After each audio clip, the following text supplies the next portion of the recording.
دوستوں، کیا آپ لوگوں نے کبھی سوچا کہ آخر کربلا کے واقعے کے بعد کیا ہوا تھا؟ یعنی جن لوگوں نے بھی کربلا کے میدان میں حضرت امام حسین اور ان کے چند ساتھیوں کو بڑے ہی ظالمانہ طریقے سے شہید کیا تھا، تو ان تمام شہید کرنے والے لوگوں کے ساتھ کیا ہوا تھا اور ان سے اس چیز کا بدلہ بالکل اسی طرح سے کس نے لیا تھا؟ تو دوستو، جب بھی آپ لوگ اس اہم سوال کا جواب ڈھونڈنے کی کوشش کریں گے تو آپ لوگوں کو اتہاس میں جو سب سے پہلا اور سب سے بڑا نام ملے گا وہ ہوگا مختار سقفی کا۔ وہی مختار سقفی کہ جو اس وقت جیل کے اندر بند تھا کہ جب کربلا میں یہ سارا میٹر ہو رہا تھا، مگر جیل کے اندر ہی اس نے یہ قسم کھا لی تھی کہ اگر وہ جیل سے نکلنے میں کامیاب رہا اور اس کو زندگی ملی تو وہ کچھ کرے یا نہ کرے لیکن امام حسین کے قاتلوں سے بدلہ ضرور لے گا۔ اور اس نے بالکل ایسا ہی کیا، کیونکہ بعد میں اس نے چن چن کر بدلہ لینا شروع کیا، اور اتہاسکار لکھتے ہیں کہ اپنے اس مشن کے تحت اس نے ہزاروں لوگوں کی گردنوں کو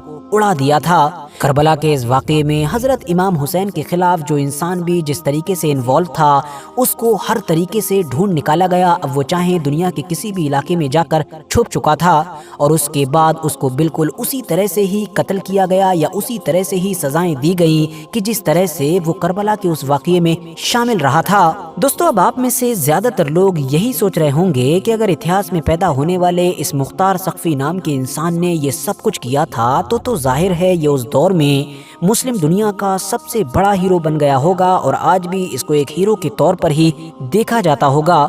تو آپ کو بتا دوں، ایسا بالکل بھی نہیں ہے، بلکہ آپ کو جان کر شاید جھٹکا لگے گا کہ اس انسان کو تو آج بھی زیادہ تر مسلمان کذاب کہتے ہیں، جس کا مطلب ہوتا ہے سب سے بڑا جھوٹا۔ اور ایسا اس لیے کہا جاتا ہے کیونکہ بہت ساری روایتوں میں، بہت ساری کتابوں میں اور بہت سارے لوگوں کے منہ سے یہ ذکر کیا گیا ہے کہ اس انسان نے اپنے آخری دور میں آگے بڑھتے بڑھتے ساری حدیں پار کر دی تھیں، اور پھر آخر میں تو نبوت یعنی کہ نبی ہونے کا ہی جھوٹا دعویٰ کر دیا تھا، جس نے اس انسان کو ایک ہیرو سے ڈائریکٹ ایک ویلن بنا دیا۔ مگر اب سوال یہ ہے کہ آخر امام حسین کے قاتلوں سے چن چن کر بدلہ لینے والا یہ مختار سقفی تھا کون، اور ایک عام فیملی میں پیدا ہونے کے باوجود بھی یہ انسان اتنا زیادہ طاقتور بنا کیسے؟ اور کیا سچ میں ہی اس انسان نے نبی ہونے کا دعویٰ کیا تھا یا پھر معاملہ کچھ اور ہی ہے؟ تو چلیے اب ان سارے سوالوں کے جواب بھی جاننے کی کوشش کر لیتے ہیں۔ RH نیٹورک کی نالجبل فرینڈز، مختار السقفی کا جنم اسلامک کیلنڈر کے حساب سے 1 ہجری میں ہوا تھا، اور ان کے جو فادر تھے یعنی کہ ابو عبید السقفی، وہ آخری پیغمبر یعنی کہ حضرت محمد صلی اللہ تعالی علیہ وسلم کے ایک مشہور صحابی مانے جاتے ہیں۔ یہ ایک بڑے ہی زبردست فائٹر بھی تھے اور کسی دور میں خالد بن ولید کے رائٹ ہینڈ بھی مانے جاتے تھے۔ حضرت عمر کے دور میں پرشین امپائر کے خلاف مسلمانوں نے قادسیہ نام کی جو ایک مشہور جنگ لڑی تھی، اس میں مختار سقفی کے والد یعنی کہ ابو عبید سقفی کا بڑا کردار تھا۔ انہوں نے ایک اسٹریٹجی کے تحت پرشین امپائر کے خطرناک ہاتھیوں کو کنٹرول کر کے رکھا، ایون وہ اس کوشش میں خود بھی شہید ہو گئے تھے، مگر انہوں نے ان ہاتھیوں کو آگے نہ بڑھنے دیا، جو بعد میں مسلمانوں کی جیت کا ایک سب سے بڑا فیکٹر بھی ثابت ہوا۔ مختار سقفی کا جنم تو طائف کے علاقے میں ہی ہوا تھا کہ جو ان کے قبیلے کا گڑھ مانا جاتا تھا، پرانا علاقہ مانا جاتا تھا، مگر بعد میں جب مسلمانوں نے پرشین امپائر کے خلاف مہم چلائی یا پھر بیزنٹائن امپائر کے خلاف مہم چلائی، تو ظاہر ہے ان کے فادر بھی جنگوں میں حصہ لیا کرتے تھے، تو یہ لوگ عراق کی طرف موو کر گئے تھے، ان کی فیملی بھی وہیں پر رہنے لگی تھی، اسی لیے مختار سقفی کی پرورش بھی اس کوفہ میں ہوئی تھی کہ جو آج کے دور کے عراق کے علاقے میں ہوا کرتا تھا۔ اتہاس کے کچھ ایویڈنس اس بات کی طرف بھی اشارہ کرتے ہیں کہ شاید یہ مختار سقفی پیغمبر حضرت محمد صلی اللہ تعالی علیہ وسلم کے صحابی تھے، مگر زیادہ تر روایتیں یا پھر زیادہ تر ہسٹوریکل سورس اس بات کو ڈینائی کرتے ہیں اور یہ کہتے ہیں کہ یہ انسان صحابی نہیں بلکہ صرف اور صرف تابعی تھے۔ فی الحال اپنے فادر کی طرح ہی مختار سقفی کے اندر بھی جنگ کا ہنر تو کوٹ کوٹ کر بھرا ہوا تھا۔ بہت کم عمر سے ہی مختار سقفی نے جنگ یا اس طرح کی دوسرے موومنٹ سے جڑنا اور ان میں ایکٹیو رہنا شروع کر دیا تھا۔ اگر آپ لوگوں نے کربلا کا واقعہ بڑی ہی گہرائی کے ساتھ پڑھا ہوگا تو آپ کو یہ بھی پتا ہوگا کہ حضرت امام حسین نے اپنے تمام ساتھیوں کے ساتھ کربلا کی طرف جانے سے پہلے اپنے ایک سفیر یعنی کہ اپنے ساتھی حضرت مسلم بن عقیل کو کوفہ کی طرف بھیجا تھا تاکہ وہ وہاں کے حالات کا جائزہ لے سکیں۔ وہ جب کوفہ پہنچے تھے تو مختار سقفی کے گھر پر ہی رکے تھے۔ مختار سقفی نے نہ صرف ان کی حمایت کی بلکہ ان کے ہاتھ پر بیعت بھی کی تھی، مگر پھر وہی ہوا کہ جو ہم آلریڈی کئی بار پڑھ چکے ہیں کہ کہ کوفہ کے گورنر ابن زیاد نے نہ صرف مسلم بن عقیل کو شہید کر دیا بلکہ جن کے گھر پر وہ ٹھہرے تھے یعنی کہ مختار ثقفی ان کو بھی قید میں ڈال دیا گیا۔ تو اسی لیے جب 61 ہجری میں کربلا کے میدان میں حضرت امام حسین کو ان کے تمام ساتھیوں کے ساتھ شہید کیا جا رہا تھا تو اس وقت یہ مختار ثقفی جیل کے اندر تھے۔ کربلا کے واقعے کے کچھ وقت کے بعد مختار ثقفی کو حضرت عبداللہ ابن عمر کی ضمانت پر رہائی مل گئی، مگر اس شرط کے ساتھ کہ یہ اب کوفہ میں نہیں رہ سکتے ہیں، ان کو کسی دوسرے علاقے میں جا کر رہنا ہوگا۔ یاد رہے کہ یہ وہی حضرت عبداللہ ابن عمر تھے کہ جو دوسرے خلیفہ یعنی کہ حضرت عمر فاروق کے نہ صرف بیٹے ہوا کرتے تھے بلکہ مختار ثقفی کے بھی قریبی رشتہ دار تھے۔ رہائی ملتے ہی مختار ثقفی نے اب اپنے اس بڑے مشن پر کام کرنا شروع کر دیا کہ جس کی قسم انہوں نے دل ہی دل میں جیل کے اندر ہی کھا لی تھی، مطلب کربلا کے سبھی گناہگاروں کو سب سے پہلے ڈھونڈنا اور پھر ان کو چن چن کر سزائیں دینا۔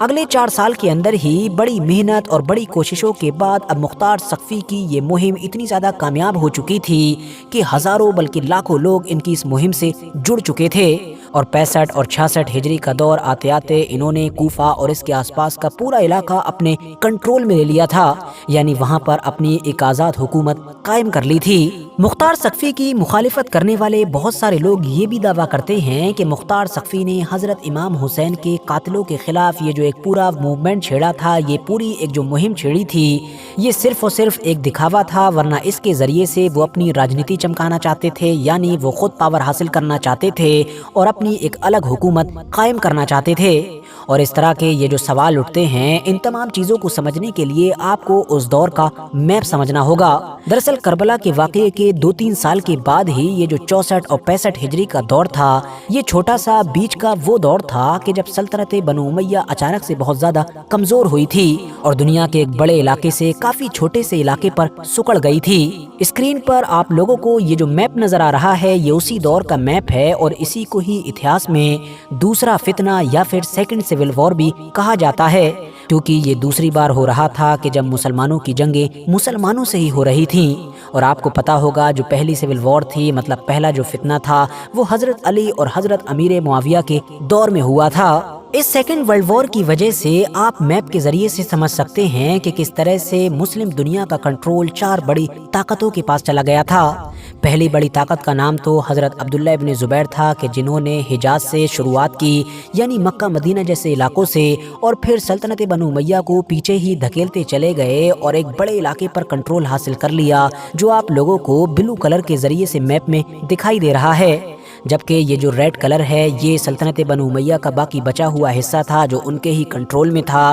جبکہ یہ جو سائیڈ میں یلو کلر کا نظر آ رہا ہے، مطلب پیلا، یہ خارجی لوگ تھے، اور اس کے علاوہ اوپر یہ جو گرین نظر آ رہا ہے، یہ وہی مختار ثقفی کا علاقہ ہے کہ جن کے بارے میں ہم لوگ ابھی تک بات کرتے آ رہے ہیں۔ یہاں پر دلچسپ بات یہ ہے کہ مختار ثقفی نے امام حسین کے قاتلوں سے بدلہ لینے کے لیے جس کوفہ کے علاقے کو اپنا سینٹر، اپنا ہیڈ کوارٹر بنایا تھا، یہ کوفہ کا علاقہ اس نے بنو امیہ سے نہیں چھینا تھا بلکہ عبداللہ ابن زبیر کی حکومت سے کاٹا تھا۔ تو اسی لیے ظاہر ہے مختار ثقفی کی دشمنی صرف بنو امیہ سے نہیں بلکہ عبداللہ ابن زبیر سے بھی تھی۔ مختار ثقفی نے امام حسین کے قاتلوں کے خلاف یہ جو بڑی مہم چھیڑی تھی، اس کے پیچھے مختار ثقفی کے ارادے نیک تھے یا پھر صرف اور صرف حکومت اور پاور حاصل کرنے کے تھے، یہ تو خدا ہی بہتر جانتا ہے۔ مگر ایک بات کلیئر ہے کہ مختار ثقفی کی یہ مہم حد سے زیادہ کامیاب ثابت ہوئی، کیونکہ اس مہم کے تحت سب سے پہلے تو کربلا کے سارے گناہگاروں کو ڈھونڈ نکالا گیا کہ جو کربلا کے اس میٹر میں شامل ہوئے تھے،